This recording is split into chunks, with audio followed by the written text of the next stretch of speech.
all want to make money by doing something we love. If you could turn your hobby into your job, you'd never work a day in your life, right?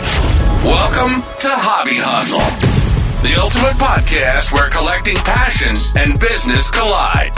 Now, here's your host, Zach Nygett.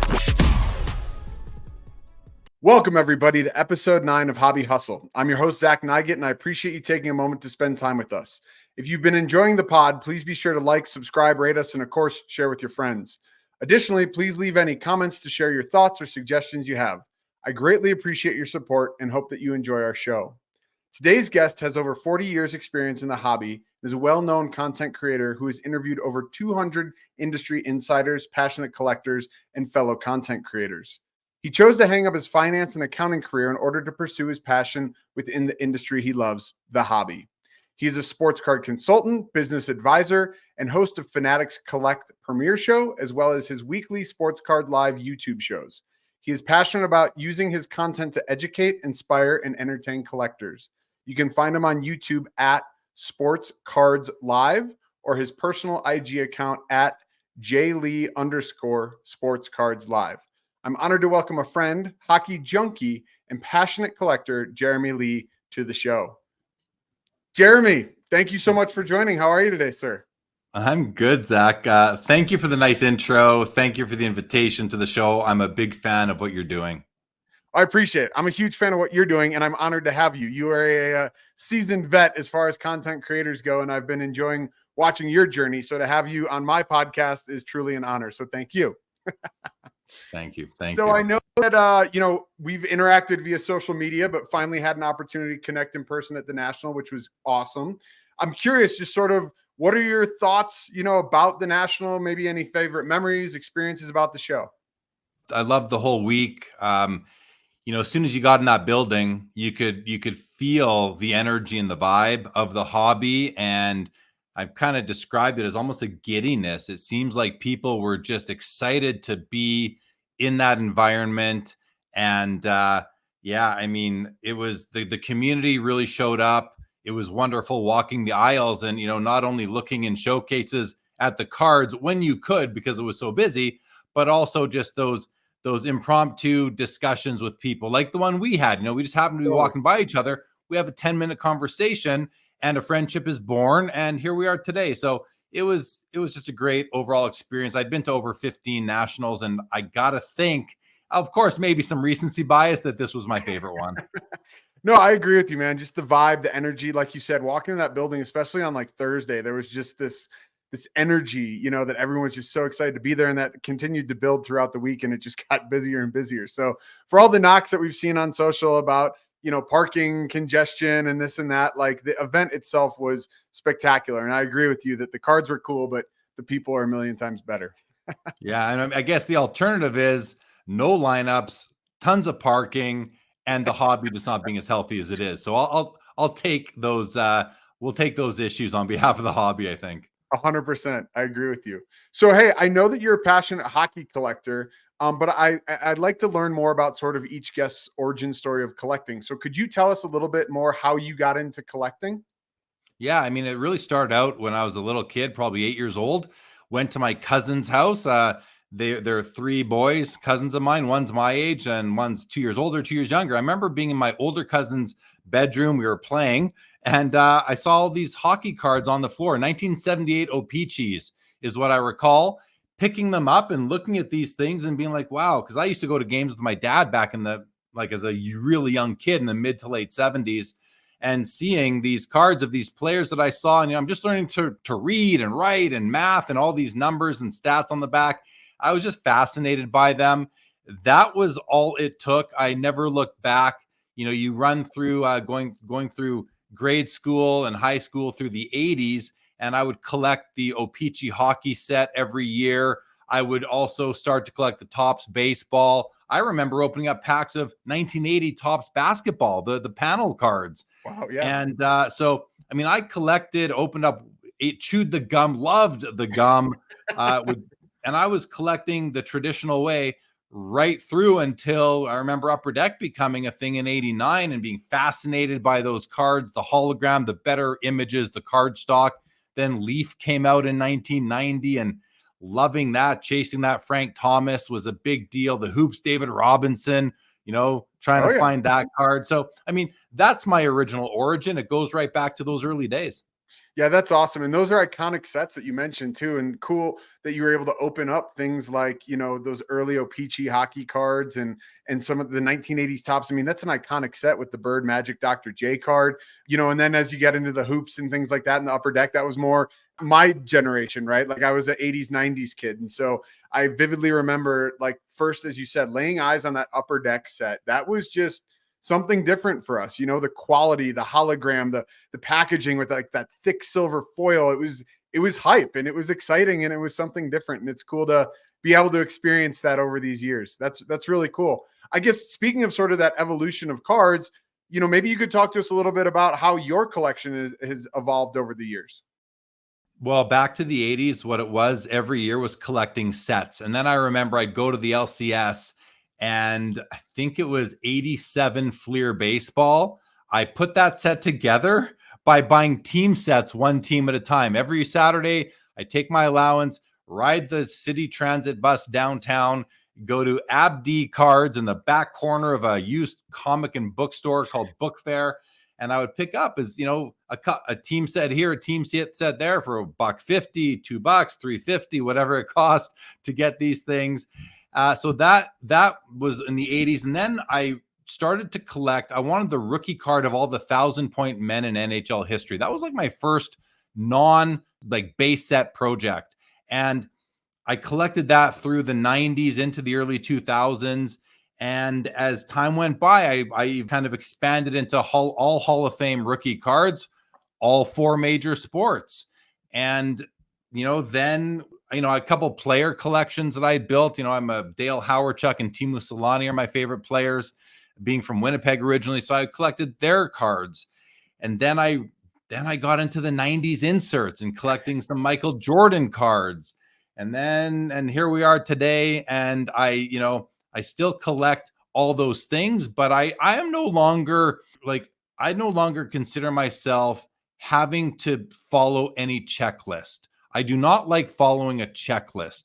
I like to build my own checklist and customize it. So if there's a new set that comes out that I really like, I don't force myself to have to buy the common players because I don't have room. I don't want those. So I customize them. And to this day, I'm still collecting all these great cards of great players. I like iconic cards. I like rare. I'm like a lot of people, Zach, right? So, yeah. Well, I think it's cool. And I think it's cool that, to hear that evolution. And I think there's definitely something to be said about this collector's journey. And I know that also it's really fun, to be able to follow you on social and stuff, because you got a keen eye. You've been around this for a long time, and to find some of these rare, especially on the hockey side, which I'm not as well versed on at all, but I know you just were doing something the other day on like these ultra medallions, and I was like, oh my gosh, those are beautiful cards. And so that put me down that whole, rabbit hole to go check those out. But that's the cool type of stuff that I think as you appreciate and get more into collecting, you start to dive into those niches, you start to dive into what's more rare, and you start to find exactly what you want. So that's really cool to hear that that's sort of the path that you're on, and, blazing your own journey here. I know you'd mentioned about your transition from, hockey into some of the other major sports. And here, obviously in the US, basketball, baseball, football are big. Hockey's not as big. You're in Canada. Hockey's massive. Maybe you could talk to us a little bit about the differences you see from sort of that US market to the, hockey collector market in Canada. Yeah. I mean, I would draw a parallel between baseball, the baseball card collecting community, and the hockey card collecting community. And I say baseball, I'm omitting basketball and football, and I'm really saying baseball, because the way I look at it, and honestly, no offense to the true basketball collectors and football collectors, but I believe that baseball cards are the foundation of sports collecting in the US, and I believe hockey cards are the foundation in Canada. Not to say that there are no Canadians who do not collect hockey. There are tons of Canadians that are passionate about football, basketball, baseball, of course, wrestling, F1, all that stuff. But by the numbers, it's hockey. And I think that hockey collectors are as passionate and loyal to their collections as baseball collectors are. I I think there's just more. It's such an awkward thing to say, but like true collectors that aren't so concerned about ROI and day-to-day values. So, I believe that the health, the stability, the foundation of hockey is second only to baseball because of the whole country of Canada and several Americans who love collecting hockey, whereas baseball kind of as well. Now, contrast that to basketball and football, and that's where we see more of the day traders, if you will, the flippers and that kind of thing. And I don't mean that in a negative way. I mean, I love the whole ecosystem we have here, but I just think that there are more transient collectors in football and basketball than there are in baseball and football. But again, not taken away from the traditional collectors for those sports as well. So I'm just trying to kind of paint that picture that if you're American and you wonder what it's like going on in Canada, you're going to the Sport Card Expo or the upcoming Van City Card Show here, and you're not really sure what to expect. I think you'd be pleasantly surprised to find that the hockey card collecting community up here is very similar to what you would see with a baseball card collecting community, like going all the way back to the early 1900s in the US. That's interesting. And I definitely think that's a good sort of parallel or analogy. And I think a lot of it has to do, like you said, with sort of this origin, right? That, hockey is to Canada what baseball is to America, right? Like that's sort of the foundational sports. And that makes sense that those sort of tie together from a collecting standpoint. Speaking of sort of origins, I know that you have not always worked in the collectibles industry. Can you tell us a little bit about what your professional life was like before the hobby? Yeah, sure. I mean, well, first of all, the hobby precedes any professional life I've ever had. But I hear what you're saying. We got to make a living as far as making your living, for sure. Yeah, because I'll tell you, through the 80s, when I had my first paper route, and then I had my first busboy job at the age of 13 years old, and then I went on to work at a Dairy Queen, a Sbarro pizza place, video stores. I mean, the only reason I went to work ever was to buy sports cards. Like that was my main thing, I love it. But then, so, I go to university, I graduate with a Bachelor of Commerce degree. I majored in accounting and I minored in entrepreneurship actually. And then I went on, I graduated from that and I was bartending and I decided, I wasn't sure what I wanted to do there. I'm 27 years old, still not sure what to do. And my father actually says to me, he goes, "You're good with numbers. Why don't you just go become a CPA?" And I'm like, all right. So I call up somebody I knew at a firm, got an interview, got the job, and started articling to become a CPA. And I did that. And I gained that in 2000, I think it was. I became a CPA. And I was working for at the time, a big 5 accounting firm called Arthur Andersen, which unfortunately went down with Enron, not because anything I had to do with. I'm up in Winnipeg, and that was the Houston office, I think, of Arthur Andersen that took the global firm down.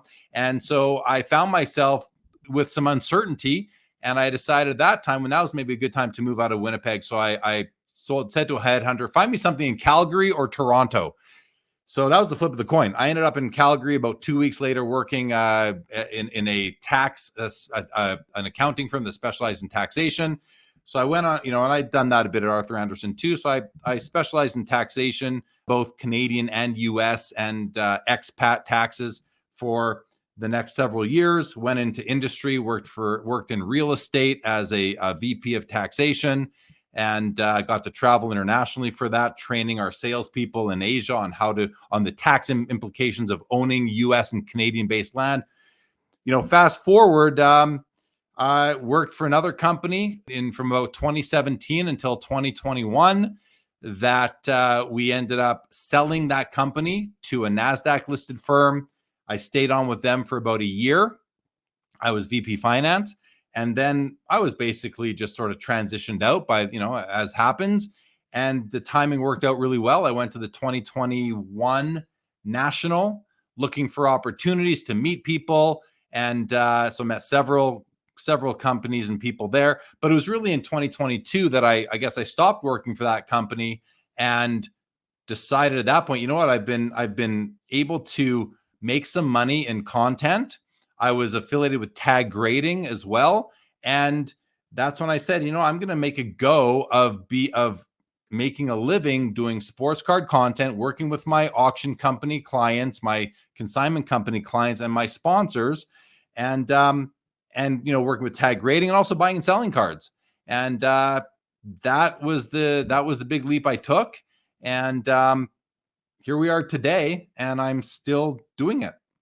Yeah, that's fascinating. And what a cool background. And I think obviously, you hear these drops of the business and finance, the entrepreneurship. And I think that was maybe just the natural transition to lead you to where you're. And obviously that you're following your passion from being a little kid collecting sports cards. And now you've made it into your full-time job. And I think that's just really, really cool.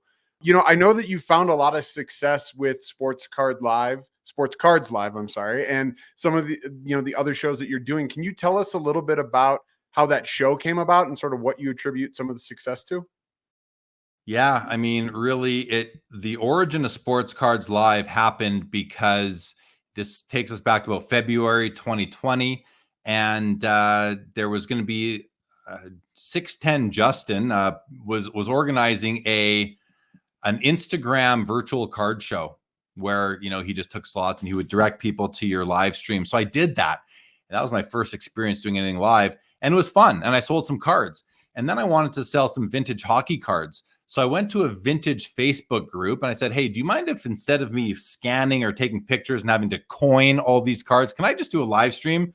Because at that point you could do it to Facebook. Can I just live stream? They're like, yeah, just don't show any cards after 1989. I said, no problem. So I went and did that for about 2 hours one night and had a great time, sold a bunch of cards. And then people were like, that was fun. You should do it again. I'm like, well, that's great, but I got modern cards I want to sell. I was like a million modern hockey Facebook groups. So I thought, why don't I just create a Facebook group called Sports Cards Live, where you live stream your sales? This is whatnot before whatnot. Right. So I got that group name. Then I thought, better lock up the YouTube channel too. So I did. But a couple of weeks go by, haven't really, executed on that live streaming thing. And I called up my good buddy, Carvin Chung, who I'd been friends with for years at that point. I said, Carv, I'm going to go live on Saturday night. This would have been April 18th, 2020. I'm going to go live on my new channel. You want to come on and I'll interview you? He's like, yeah, sure. Why not? So, and I knew that bringing him on would be good because he would appeal to both hockey and basketball collectors because of his exquisite ties. Yeah. So number one, he was a friend I was comfortable with, but there was strategic too, because I knew that he would help me reach that basketball community, which I was really into as collecting anyway, but I didn't know the people very well. So he comes on and we do the interview. It goes great. I haven't watched it since, so I don't know if I'd still like it. But then I'm like, okay, well, who am I going to interview next? And that was the origin of Sports Cards Live becoming an interview show, which, it is to this day. I just this morning met with my next Saturday guest for episode 236 of Sports Cards Live. Yeah, so that's the origin of the interview. But, as you mentioned, I do various different shows now. And, how I guess I cover the auctions for the old PWCC when they were on eBay, now Fanatics Collect on their platform, along with some others. But I'll tell you one thing, Zach, are you interested in how did that come about? How did the live? Yeah, absolutely. I mean, as far as the auction stuff, that's fascinating to me because you sort of pioneered that space. And to backtrack a step, congratulations on 200 and something episodes. That's pretty phenomenal, Jeremy. So that's really Thank cool. you. But as far as the live auction stuff goes, talk to us a little bit how you came up with that concept, because that's, like I said, now that seems like a normal thing, but that didn't always exist. Yeah. So here's what happened. It was back in the day when PWCC was still on eBay. They would do their monthly auction. Every sport would end on a different night, and they broke baseball down into vintage and modern, whatever. So Thursday night, I believe, was hockey night once a month, and I would get so excited because there were a ton of cards I'd want to watch and I'd want to buy. Sure. I remember I'm walking downstairs into my old office where my studio was, and I'm thinking to myself, I'm about to go sit at my computer by myself for 2 hours and watch all these cards end, because I like watching the final seconds of the auction. I found it very exciting. I thought, why don't I just share my screen and stream this? I've got an audience already. Maybe they'll tune in and like it. So I did. And it ended up being very popular and my audience loved it. And then I was like, well, I'm just going to do this every month, one Thursday a month. And I did it. Then I went in that 2021 national, and I went and I met the people from PWCC, and they knew what I was doing and they loved it. And we formalized it, and I started invoicing them for that instead of just doing it voluntarily. But so that's how that came about. And I gotta say, man, I mean, that was life-changing for me. Literally, that one little idea, walking down my stairs saying, why don't I just live stream this? Because now I'm working with, at least half a dozen resellers of sports cards, whether it's auction houses or consignment sellers. So that was really cool. But another, really transformational moment for me was when I was contacted out of the blue by Collectible. They're no longer in business, but they were one of the fractional ownership companies. They reached out to me and they said, hey, we love what you're doing. Would you be interested in doing a show for us? Basically, just call it, Collectible Live, and we'll help you find guests, and we'll, talk about the hobby and showcase some of the items that we're offering on our platform. I said, well, that sounds great. And they wanted to pay me to do it. I was like, oh, totally, let's do it, Yeah. And so it was, and I ended up doing about 60 episodes of that before, they went out of business, and that's a whole issue in and of itself, but great people over there. And so it was really those two things that opened my eyes to the fact that maybe I can actually, make a living doing sports card content. And, like you mentioned, I got over 40 years in the industry, in the hobby. I'm super passionate. I love it. I love the hobby, the community, the lifestyle. Totally. So once I decided to take that leap of faith and kind of retire from my finance and accounting career, I already had some clients, if you will. And so it wasn't like I was starting from scratch, and that just made the transition easier. And then I could take all the time that I was spending in my career, that 40-hour-a-week job, apply it to this and build it out as I have. That's awesome. That's so cool. And I mean, like you said, on a whim, sort of, right? Like that has ended up becoming one of your bread and butter pieces of content that you do. That's really amazing. I think what's interesting in there is you'd mentioned, PWCC, Fanatics Collect. You mentioned some of these other auction houses. That obviously you've established those relationships, and that's really important. Can you share some insight on how you built those and sort of how you handle sponsorships for your shows? Yeah, that's a great question. And the first part of it is somewhat tough to answer because I didn't really have to do much except doing my show. I now live stream up to 4 nights a week, it feels like, with the different things. And I've added some recorded episodes, some recorded content to my overall content portfolio now too. Really, I already had contacts in the industry. I've been in this for so long. I knew some key people.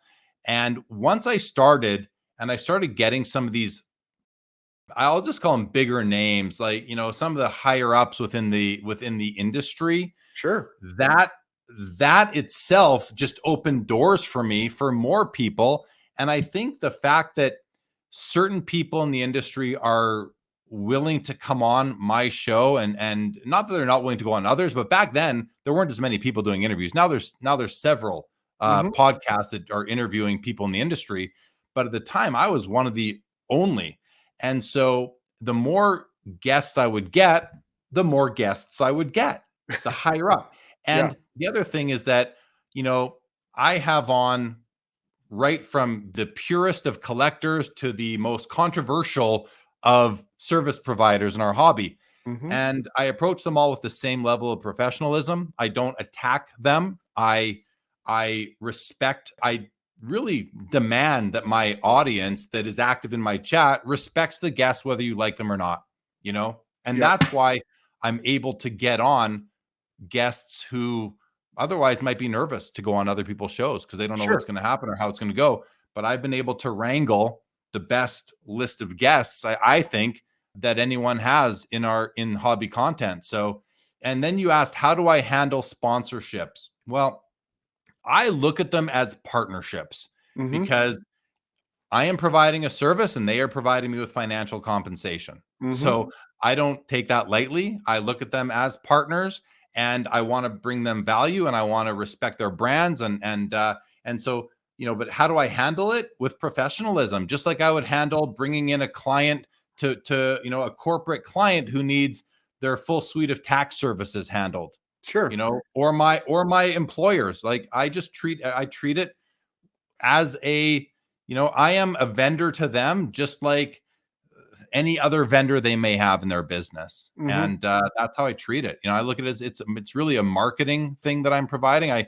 People always, Zach, I don't like, people ask me, so what do you do? Even if it's another parent at my kid's school, what do you do? It's like, I don't really know what am I? Am I a content creator? Am I a marketer? Am I a YouTuber? My daughter, I think, gets a lot of social equity at school because her dad is the YouTuber. That's awesome. Yeah, no, I think that's interesting. And obviously, you've evolved and you are quite the name in the space these days and very well regarded, I think, for a variety of the reasons that you described. But I guess maybe, what I would love to dive into just a little bit more. I don't want to spend a ton of time, but, those beginning stages, you said you were approached by Collectible, which is awesome. But did you have to go find those relationships, or is everyone just coming to you sort of the whole time? It's a bit of a mix. Okay. So, tag grading, which is I'm an investor in, Hmm. and I'm like a connector for them. I'm not employed by tag grading. I don't report in, but just because of my association with them, a lot of people in the industry kind of consider me or feel like I'm the face of them, even though, I'm not employed.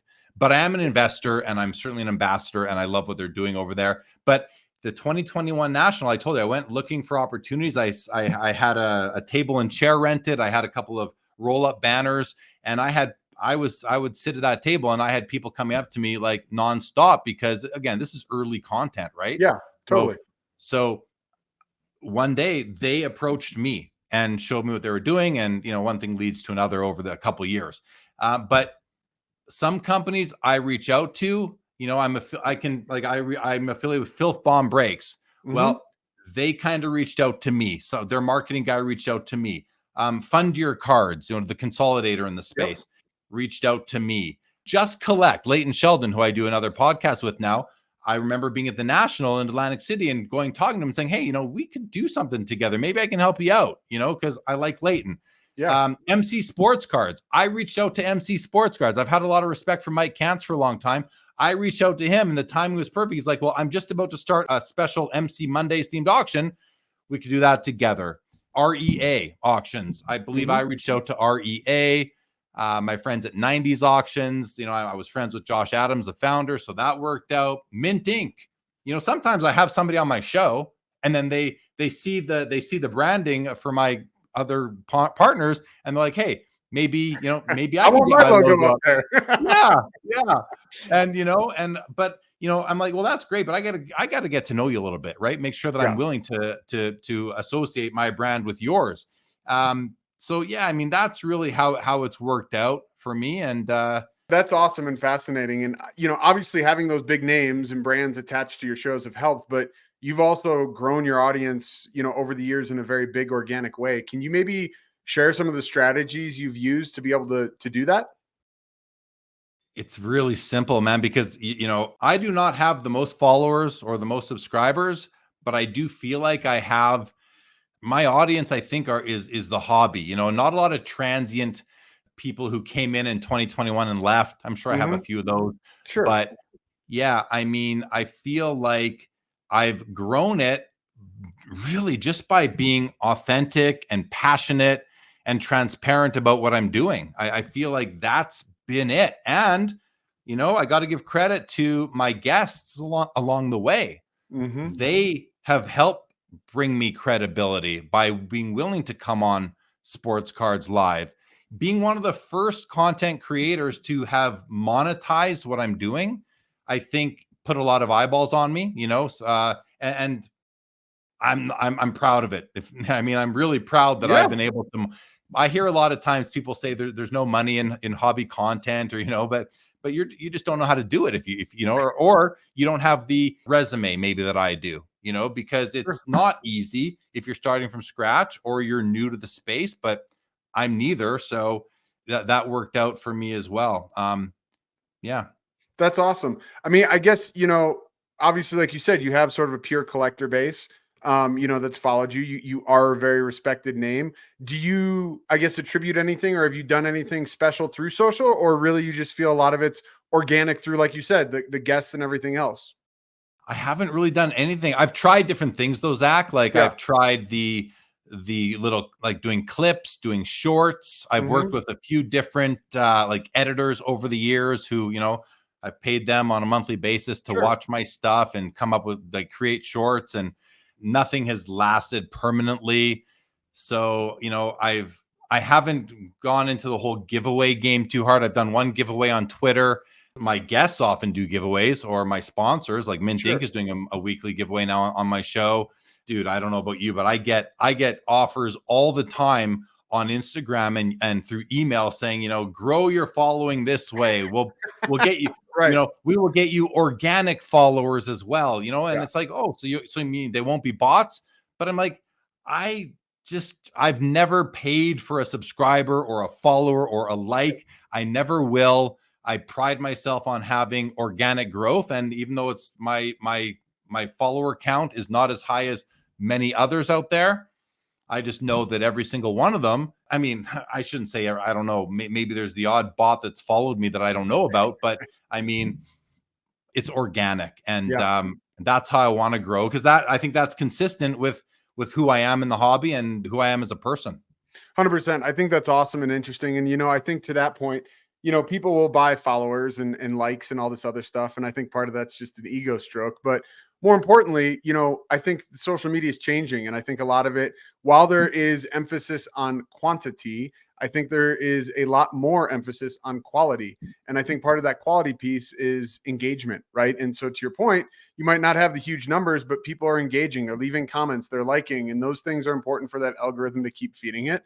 And I think you've done a really wonderful job. And you know, I commend you, and I think it's great that you stay true and honest. I can speak for myself that I neither have, you know, bought or paid for any. Obviously, my Collector Creative brand is just getting going, but I've had my Bench Mob brand for many, many years, and you know, it's not a huge, crazy number, but all those followers are all organic, you know, and I've been approached and just continue to turn them away because, like you said, it's like, hey, if you truly care about me and want to follow me, please do so. If not, I don't really care, because what I'm putting out doesn't affect you in any way. And that's, I think, a really good way to look at it. I want to sort of backtrack just a touch. You know, obviously we talked about that social media, you've tried a couple different techniques, but you had mentioned the difference between your live show and you've also started doing a recorded show. I'm curious sort of what you see as far as is there any difference as far as engagement or interest, and your thoughts and takes on that? First of all, I want to just backtrack as well briefly and say, you know, you asked me what I've done with social media, and I said basically nothing. And it makes me feel like there's things I could be doing to organically grow more. And maybe you can give me some tips on that at some point. But as far as the recorded stuff, so what I started doing, and this is the same thing as what I told you about when I was walking down the stairs. I'm about to go watch all these items end on eBay. I may as well share that experience. Well, for the past several years, I've watched my eBay watch list grow as I watch cards every week. And then, you know, I would end up deleting them from my watch list. And for months, I was thinking to myself, I wonder if people would care what I was watching on eBay, because I'm not buying most of these cards, but I'm watching them. So I thought, well, maybe I'll do, and I thought about this for probably a year and a half. And then finally, I'm like, I'm just going to do this. I'm just going to record it, see what happens. So I did. I think I've done 10 episodes of it so far, and I'm trying to release them every Tuesday. Now, the thing is that it's a couple things. First of all, I feel like I can record them any time of day I want, because it's a recorded episode. And I've been so structured that all of, like, 99% of my content has been live streams. So you have to do it when you feel an audience is going to be there to watch. So usually in the evening. So I like the flexibility of being able to record these whenever I want, usually during the day. The other thing is I try to keep them short. To me, short is 20 minutes, because my episodes, my live streams are like, you know, they're marathon. They're 2 hours long. Totally. They're 2 hours. I think that's been one of my most limiting factors as far as growing my YouTube subscriber base, is that it's hard to get someone to click on a 2 hour long episode. I get them, but not as many as I would if they were shorter. So I like the opportunity to find another piece of content that I could do that is shorter and that is different from my interview show. I don't want to just do a 20-minute I could do a 20-minute interview and release it anytime. Maybe I'll do that one day, but for now, I'm happy with the 2 hour long episodes and the live stream. So these eBay ended watch list shows provide me the ability to put out to the audience and to the YouTube world and in the hobby world a nice 20-minute piece of content where I'm talking about cards and why was I watching it? Did I bid on it? Am I finding shill bidding? Am I finding relistings? And I'm finding these things and I'm talking about them now, which I wasn't expecting when I started it. So one of the things that I would say to anybody, who's like doing content is don't like shut the door and have blinders on. You never know what something could lead to. And for me, that's what these have led to. So I'm excited about continuing doing those. And then I'll give you a bit of a sneak peek too, Zach. Love it. I've been working for I've been researching for a couple months now, but for a solid 3 weeks now, I've been putting together a new type of content for me, which is a presentation. Basically, like, a PowerPoint presentation, my face down in the bottom corner, and basically like just reading through slides. And I don't know if I'll do more of these, but I'm going to be recording this thing really soon. Later today, I'm meeting with a lawyer to vet the content. Oh, wow. Yep. Okay. And then I'm going to record it and put it out hopefully by next week. And so that's something it will not be live. I'll record it. I'll put it out there. And it's all about regulation in the hobby. What would regulation look like in the sports card hobby? Because we hear a lot of people talking about regulation, but I don't think people really understand what it entails. So interesting. That's something else that I'm going to be putting out. And I kind of anticipate that will spark some conversation. And that's what I want to do. I want to just open up that discussion more than just people getting frustrated with what they hit in a pack or, getting shut out on or skunked on a group break or whatever it might be. People are often talking about the need for regulation, and it's a huge topic. And so I'm going to release that here in the next week or so. I love that. That's awesome. And so this is a recorded show, obviously. So by the time this hits, hopefully that'll be out and people can go check that out and look for that.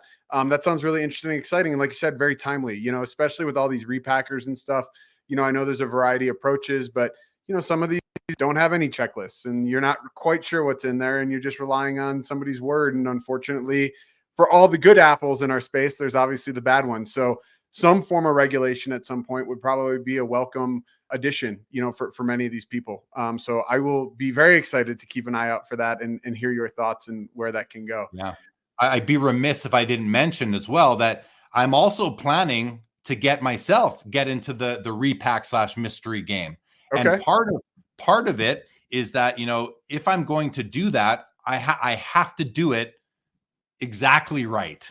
I have to make sure that I'm almost bulletproof in doing this. And that's partially what led me down the whole regulation exploration as well, is like, let's say they did come in and regulate that. What would those rules and policies be? Because I want to think ahead and I want to be proactive so that if and when I do release the Jeremy Lee or the Sports Cards Live repack or mystery product, it would stand up to regulation. Yeah. Well, I think that's important, but I would also expect nothing less, coming from you and your brand. Like you said, you're a very stand-up person. You conduct yourself very honorably within the space. And I think that speaks volumes to who you are. And that would probably speak to exactly how your repack product would be. So that's exciting too. I'll keep an eye out for that one. I'm assuming there'll be a lot of hockey, so I don't know if it's up my way, but it's always fun to see what people put in those repacks. So let's talk about, we've talked a lot of positive things that have happened to you, a lot of growth. And it's all really impressive. And we all know that sort of creating anything from the ground up is not always easy. So could you maybe talk to us a little bit about some of the challenges that you faced and how you overcome them? Yeah. I mean, the biggest challenge for me, right? Well, there's two challenges, and they're challenges and they are also risks. Okay. One is the financial challenge and risk, and the other is the reputational challenge and risk. So I'll start with the financial. Okay. I was getting paid by Collectible for about a year and a half, and then that stopped. So all of a sudden that, it's like losing a job in a way. That income stream stopped. And that is something that I'm always thinking about with my clients now, because at any time, any of them can say to me, you know what, this isn't working for us anymore, or maybe we're not seeing the value, or maybe, and I don't think that'll happen, that not seeing the value, because I feel like I provide great value, but Sure. you just never know what's going through these people's minds. So the risk, the challenge there is, number one, to maintain the relationships that I have, and number two, to have a bit of a pipeline, or at least targets to replace. If I lose one monthly check, maybe I can replace with another monthly check. So there's that financial challenge. The other challenge is reputational.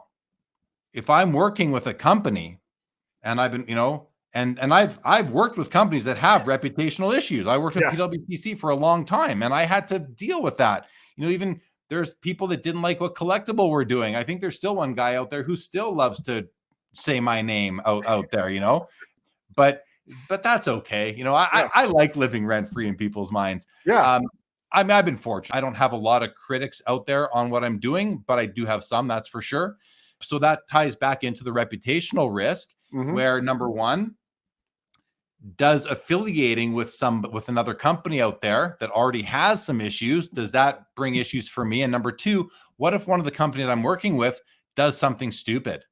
Yeah, that can impact so I now have these discussions up front. When I'm going to work with somebody, I have an out clause that is, if you do something that could jeopardize my brand and reputation, I have the option to cease doing business with you immediately. And they have that as well. I mean, they don't know, they're not in my head. If I do something stupid, they might want to cease doing business. So I have this like reputational clause that I, and it's, sometimes it's formal, sometimes it's informal, but it's something that I discuss, because that's a risk, and it can be a challenge to maintain, especially when you have as many partnerships and relationships as I do, as far as like sponsors and partners go. So you have to watch these things and be careful.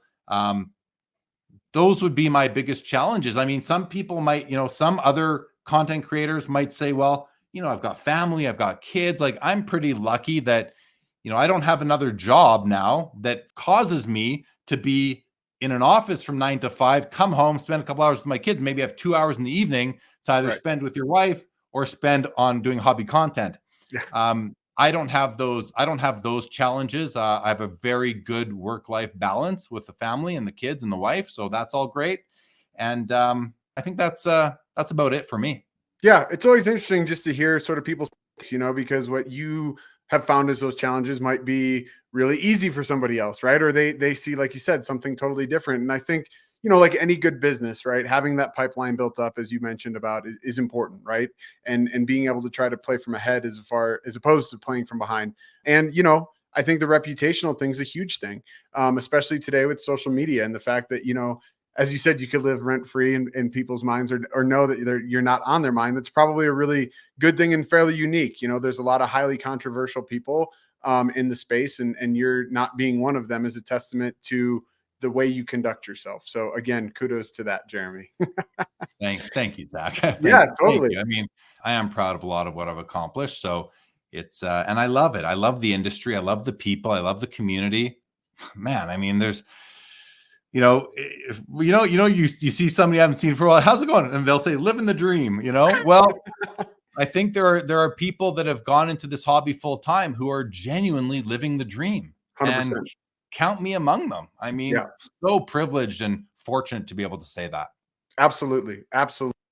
So, you've had this fairly long career and relationship with the hobby, and have had the success that we've talked about. So I would love for you to take a step back to reflect on sort of what's been the most rewarding aspect for you now being full-time in the hobby. The flexibility and freedom. I don't answer to anybody. Even my clients and my partners and sponsors, I mean, they're not my boss. No one tells me what to say. I'm open and honest and authentic about my opinions about the items that, even, when I do the now Fanatics Collect shows, man, I mean, you can go watch these back. There's several times where I've said, guys, I would not buy this card. Totally. This is an overgraded PSA 8. I've even said, when PWCC has their eye appeal, I'm like, I think they missed this one. This would not get the Jeremy Lee eye appeal. So I will say stuff like that. But I also say things like, this card comes with the Jeremy Lee endorsement. Like, this is a great card. I love this particular copy, that sort of thing. The most rewarding aspect is the freedom and flexibility to, I can take my kids to school in the morning because I don't have to be at an office job. I can pick them up from school, which is great for my wife because she works full time. And so I can really be there for her in that way and do those sorts of things. But listen, dude, I mean, I worked as an employee really, professionally from 1997 when I first, maybe it was 98 when I went and worked for Arthur Andersen and started my articling, right through until 2022, July of 2022. And I'll tell you, there's nothing like no longer having to worry about putting in FaceTime or performance reviews or getting enough billable hours in or anything like that, being scrutinized and, worrying about getting a bonus or am I going to get a raise, or like just being an entrepreneur in this space. And I consider myself that because this is what, I'm not creating cards or anything like that, but I do have I've carved out what is really a business in this space. There's nothing like, and it's also the adrenaline of not knowing where your next meal's going to come from, because 100%. any of my clients could say, thank you, it's been great, but we're going to move on. And that's exhilarating and scary all at the same time. Yeah, that comes with territory, though. Like you said, entrepreneurship is not for the faint of heart. It's not for people who aren't willing to put in the work. And, I think the biggest reward is, like you said, the flexibility and freedom, but that can come at a cost. And, not that you aren't really successful, but I'm sure that you did really well for yourself in your corporate job, as have a lot of people in other positions, but, you're willing to trade some of that to take on the passion, right? And be able to say, hey, you know what? I don't get the bonus at the end of the year every time. And maybe I don't get quote unquote true dedicated vacation, but I'm able to take my kids to school every day. I'm able to do what I want to do when I want to do it. And there is no price that can be put on that type of stuff. So I think that's really cool. And I think that that's a amazing aspect that maybe sometimes gets taken for granted by people. And I think it's cool that you identify that and realize that. Yeah, certainly. And I mean, sports cards have been the whole industry and hobby has been good to me over the years, both mentally, financially. So, yeah, I'm exactly where I want to be right now, man. It's pretty crazy. Hey, how cool is it that you can say that, right? Just that line in of itself. You're exactly where you want to be and you're doing well for yourself, man. That's the dream. That is truly the dream. And that's what this podcast is all about. And that's really cool. and it's the journey, man. Like, I mean, I can tell we're probably the same in that, it's not about the destination, it's about the journey. And that goes for life and everything. Yeah.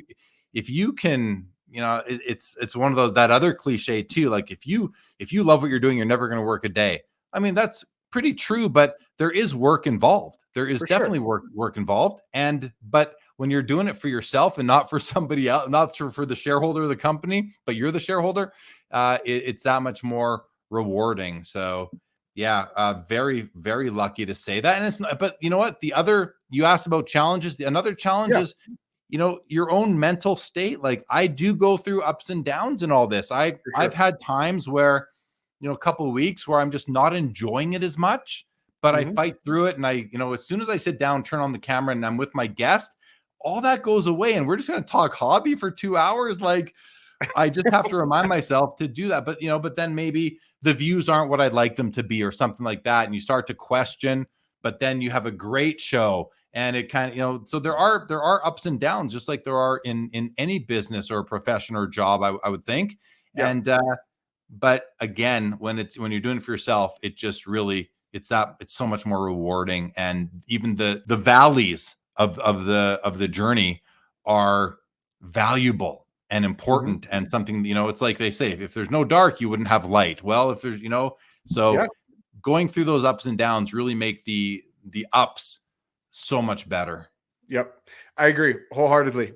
My wife is constantly nagging on me lately because I've been grinding, trying to get this show going. And, I've been trying to get my art card stuff going and having a blast with it. And I love all of this, but it takes a lot of time. And, I've got other clients that are paying a lot of the bills. But, when the goal is not, I need to get this work done to get this money. And I want to get this work done because I want to do this and I'm passionate about it. That's the paradigm shift. And that's where, like you said, it doesn't feel like work because you're doing stuff that you love. And that's really cool. So speaking about sort of the journey we've talked about, can you talk to me a little bit about what your future goals are and maybe where you see yourself as far as either taking this to the next level or new projects over the next 12 months, couple of years, 5 years? What does that sort of look like for Jeremy Lee?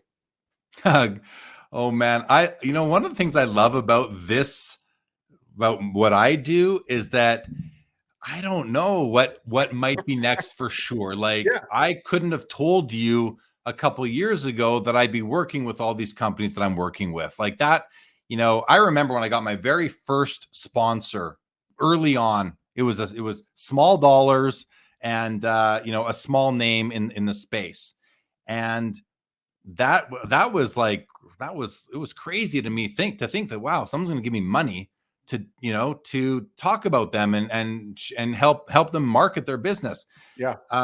But that's happened and I couldn't have predicted any of this. So I like living like that, not knowing. However, I'm not going to take the easy way out. I do have a few sort of plans in place. I guess you could say plans, but one is I want to grow my card buying and selling business because I love collecting, but I love setting up at shows and I love placing a card into a collection where they just love getting that card. I take so much like the pride. PC Grail piece. Totally. Yeah. I love doing that. So, I mentioned getting into the repacker mystery pack business. I do plan to do that, but I don't plan to do it, 24/7. I plan to maybe release, a Jeremy Lee repacker mystery pack, maybe 2 to 4 times a year. Like, here's however many 100 packs or dozens, whatever it might be. I want to do that. I'm also open to opportunities. Like if a company in the space that I like came to me and said, "Hey, we want you to come work for us." I'm not adverse to taking a job again if I like the company and I believe in what they're doing and I can work remotely. I'm not going to go, I'm not moving and I'm not going to go into I never say never, I guess, but I don't ever plan to go into an office again and have to be there. But I'm open to those sorts of opportunities. If something were to come up that I could do that. I think in your intro, you mentioned me that I'm a consultant of sorts. And that's something that, I want to grow that a little bit more. I'm often told by people that, who ask me for advice and then they say, you could charge for this. I'm like, yeah, I probably could, but, or thank you, but I just haven't done that. So maybe there's opportunities there for me. I'm not sure. But really, I guess, to sum this one up, I just want to keep on working with the clients I have, bringing on new ones. I can another, brand new information no one knows except for you and my client. But on Thursday, I'm launching a new show, in partnership with one of my sponsors, one of my clients, with Fund Your Cards. We're releasing the Fund Your Cards show. Love it. This will come out after it comes out. Yes. So yeah, but for you to know now, about twice a month, we're going to go live, me and the founder of Fund Your Cards, Mark Sadov. And we're going to tell the stories behind the grails. I love it. That's cool. And Mark's a great guy. That'll be a really fun show. I can't wait to tune into that because there's some heavy cards that come through Mark's consignments. Yeah. And it's going to be marketing for him as well, because he's got a filter on the Fanatics marketplace. So we'll show the cards that are for sale that week on that he's brought for his clients. Yep. So it'll add value for his clients. We will talk about the cards. So it'll add value for the audience because we're going to educate. And then we'll tell the stories behind, the most recent cards he funded. Did he just fund a card for 6 figures? What was it? What was going through his client's mind? And I even said to him, I go, listen, you can even invite on your client if you want. We can bring them on to tell the story. Yeah. And so to me, that's fun. And that's an expansion of the deal that him and I have. So that's, and that I'll tell you is that when I woke up this morning, I didn't know that was going to happen. We had a planned meeting and we came out with that idea. And now that show is going to launch literally 2 days from now. We're going to do the first episode and hopefully it goes well. That's awesome. I'm sure it'll go great. And I think, like I said, great topic and really interesting. And I think you'll attract, again, that collector mindset, right? Because like I said, some of the cards that I see posted on his IG account, I've been a client of Mark's. He's helped me get a piece, but there's some really incredible stuff that he's not only able to consign, but help his clients land. That's really cool. Well, Jeremy, I want to be respectful of your time.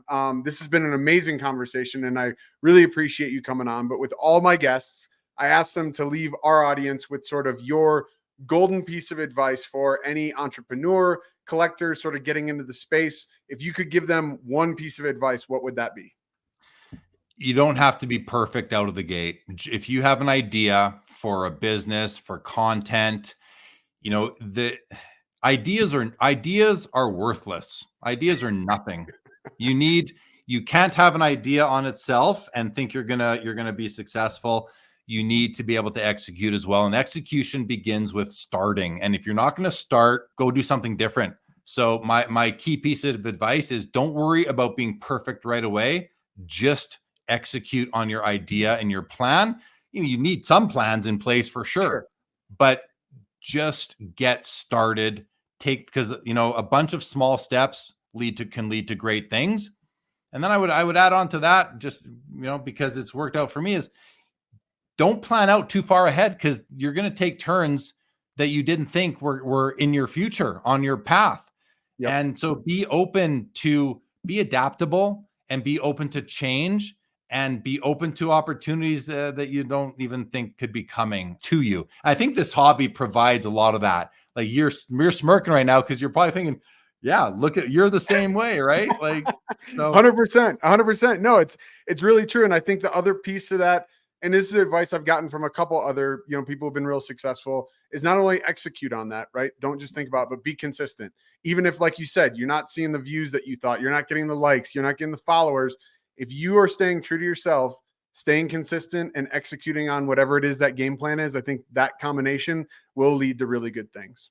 Yeah, for sure. And if I can just throw this in there, if you don't mind, please. Zach, as far as like being a bit of a consultant in the space, one of the things that I've done with my clients is build these affiliate relationships. So with Fanatics Collect and with Slab Sharks up in Canada, when I send them business, I get a cut of their commission. It doesn't cost the consigners anything. Right. But one of the things that I can also do is help people who want to dispose of their cards. If you want, I can help you place them at auction with any of the companies that MC Sports Cards, Slab Sharks, Just Collect, Fund Your Cards, Fanatics Collect, all REA, all these. I'm shouting out my partners here with the opportunity, but that's part of also what I can do is, if anyone is curious about how to dispose of cards, if you're in or around me, reach out and I'll help you. I'll help you do that. And if one of those best avenues is one of my partners, then great, I will earn a commission as well.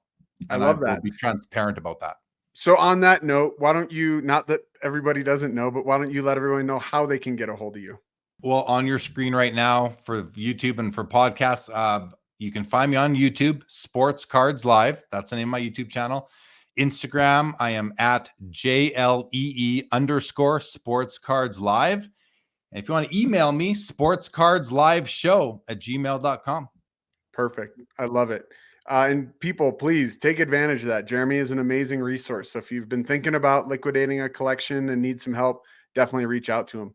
Well, Jeremy, I just want to thank you. This has been an amazing conversation. As I mentioned before, it's been an honor to have someone with your experience and success a part of the show.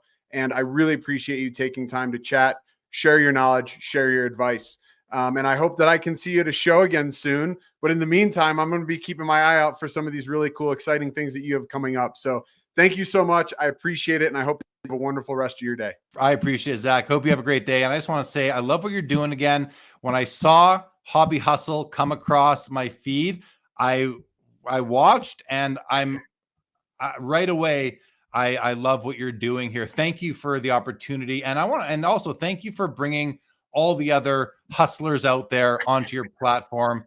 I think you got great things ahead. So thank you so much. Well, I appreciate that. That seriously means the world to me. And thank you. I'm going to try my best and hopefully some other people like it too. All right, man. We will see you soon. Take care. And thank you again. Thank you. Guys, I appreciate everyone out there watching. Thank you for your time. I hope that you guys were able to learn something new or find some inspiration. Again, if you enjoyed the show, please be sure to like, follow, subscribe, and of course, please share with your friends. And remember, keep collecting, keep hustling, and we'll see you next week on Hobby Hustle, where collecting, passion, and business collide. Thanks for watching.